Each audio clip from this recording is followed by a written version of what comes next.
εγώ είμαι Θεός, ο πριν γενέσω το παν, και πρωτοστήνε την γη και των ουρανών, κοινώς κοντα πάντα, ως όρος πατρί και όρφερον εν ήμι.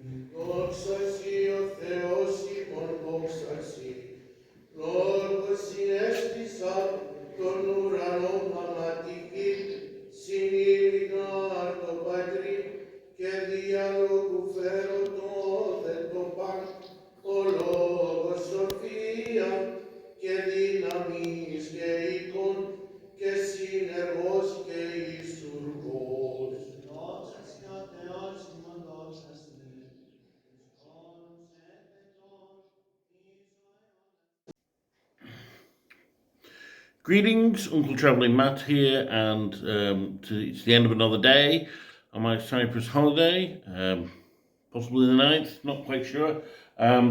It's Tuesday, I know that. And I am now in Girne, or if you use the Greek name Kyrenia, in the Turkish Republic of North Cyprus. So what's happened today? Well, we woke up in our guest house in the Golden Palms guest house. It's probably the best place to stay. I have to say the accommodation's been excellent for the whole trip, but Golden Palms really nice, run by a local guy. His granddad built the house, and then he built a couple of apartments in the gardens and turned the house into kind of like a cafe and a centre for the whole thing, and it's just really tastefully done. We had a gorgeous breakfast which included marmalade from lemons and oranges from the garden, and of course it's right next to the cathedral mosque in Famagusta, so it just got this glorious view. Last night we'd actually been sitting on the balcony, looking at the cathedral. It was fantastic, yeah. Anyway, so that's that. And what we'd done, of course, the day before, we'd been to Varosha, as I spoke about. And after the Varosha explorations, which were really fascinating, one of the highlights of the trip for me, we went into town and we had a nice fish meal. But yeah, we explored Famagusta, as it were. So now what we were doing is exploring the sites around. So we got a taxi, and the first one we went to is Salamis, which is one of the most famous sites. It's the most extensive archaeological site in the whole of Cyprus. Used to be the capital of Cyprus, and it was racked by like earthquakes and stuff. So they basically moved the town to Famagusta, a mile or two south on the coast. But Salamis, Greek and Roman ruins, basically. What to think of it, though?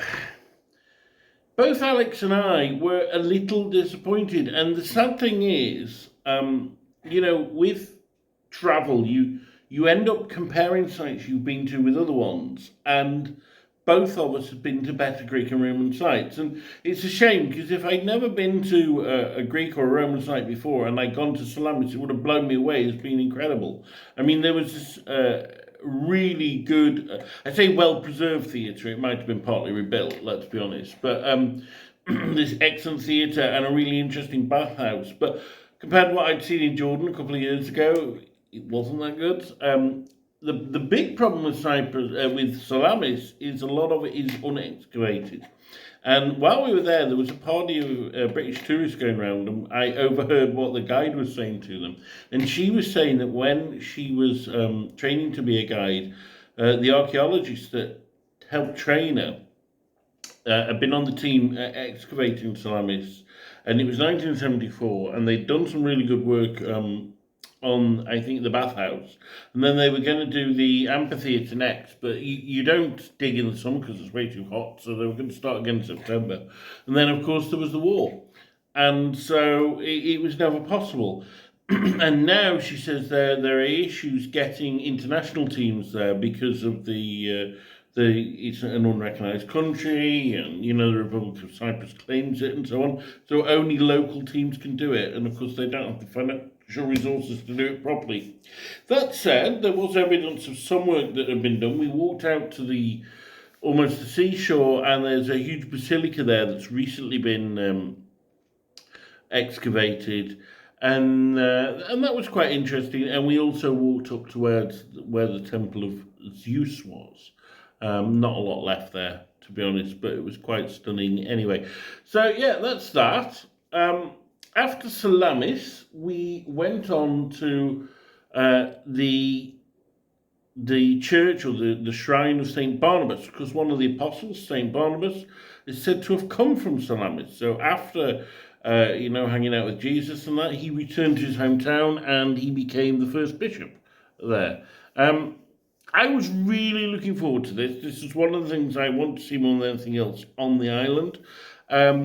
But it was a bit disappointing. Again, firstly, the church wasn't working. It was an icon museum. It obviously was a nice church.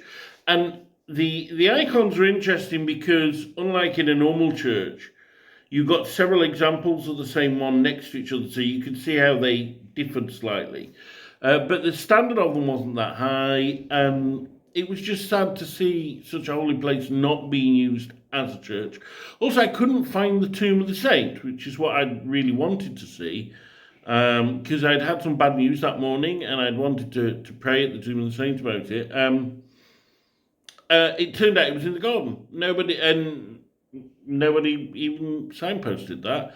There was a museum in the cloister area, which we had a look round, and we had a quick lunch there, which was these kind of Turkish pancakes. Were all right. Nothing special, but it was pleasant. And then we went on, and we went on to a place called Enkomi, which I'd read about. The taxi driver had never even heard of, and that is a very early city, the first capital of Cyprus.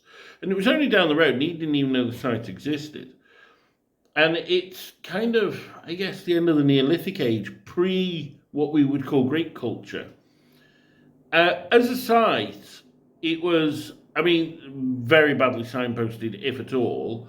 And, you need a lot of imagination to tell what was there. But for me, it was the best of all of them, because it was such an early city, and yet it's so complete, and you could see how small the early city was. You could make out where the walls had been, and also like the buildings. The buildings towards the centre were far better made. Like they used dressed stone, and the stones were fitted together so perfectly. They must have been master builders at that time, considering it was, like 1,500, 2,000 BC.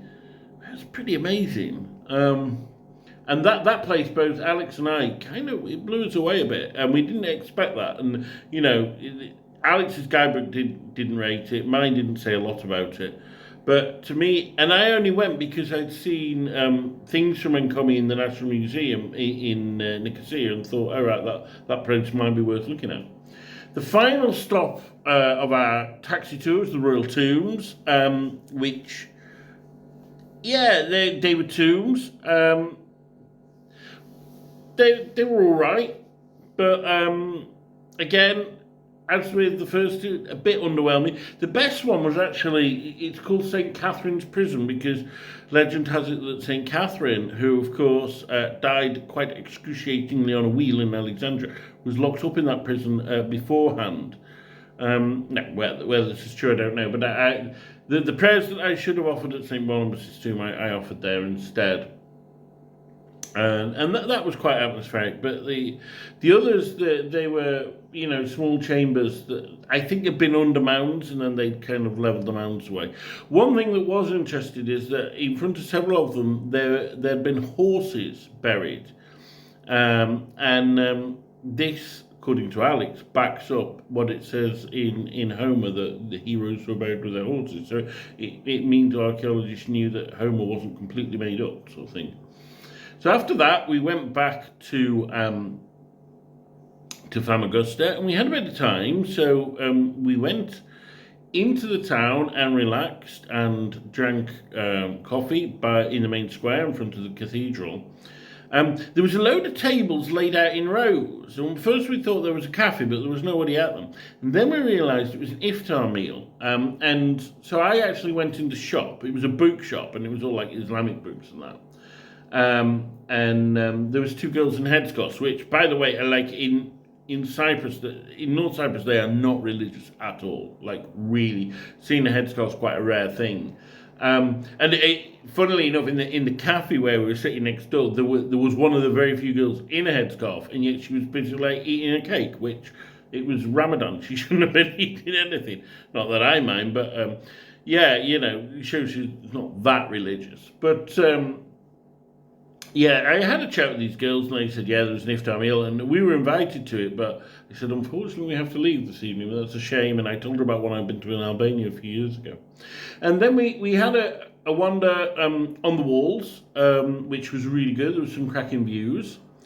And then we went back to the guest house, and I had a chat with the owner. Apparently, the girls in the bookshop, that they're from Turkey, and he said about the North Cypriots. He said there's a saying that a swallow flies and it lands on a church and does its business there, and people go, oh, it's a Muslim. But then it lands on a mosque and does its business there, and they say, oh, it's a Cypriot. In other words, it has no respect for religion.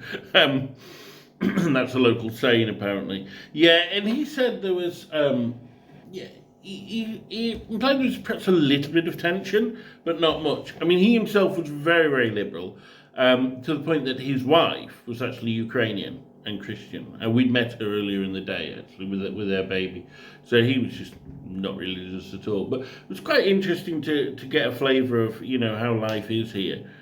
We then we then split because Alex is taking travelling back to Larnaca. He has a flight tomorrow from Larnaca.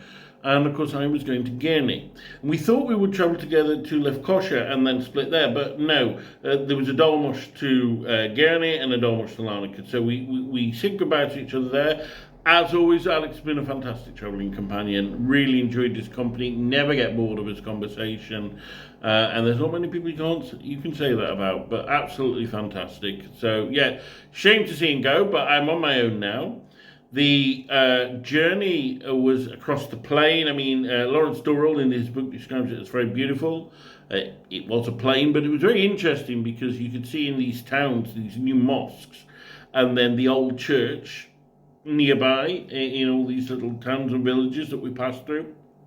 And then crossed over the Kyrenia mountains, which are, you know, surprisingly higher than you'd think and steeper than you'd think, and then go down into Girne. Not the most successful arrival into Girne because I didn't know where my accommodation was, so I went down to the harbour to a really nondescript cafe, if we're honest, where I could get Wi-Fi, so I could check the address and that. The Wi-Fi was horrendous, but I did manage to get the address. When I had a bit of trouble finding it, because it's an Airbnb, so it's not an official hotel. I did have a number which I rang several times, nobody bothered to answer.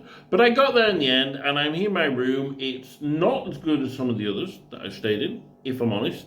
But you know what? It's a lot cheaper, and I don't need a palace to live in. I had that for other days anyway. So yeah, and there we are. So tomorrow I'm going to hire a car, and I'm going to be going exploring. Probably along the Carpaths Peninsula. So that's it from me. Thanks for listening as always, and keep travelling. Είδετε ότι εγώ είμαι Θεός, ο πριν γενέσω το παν, και πρωτοστήνε την γη και των ουρανών, κοινώς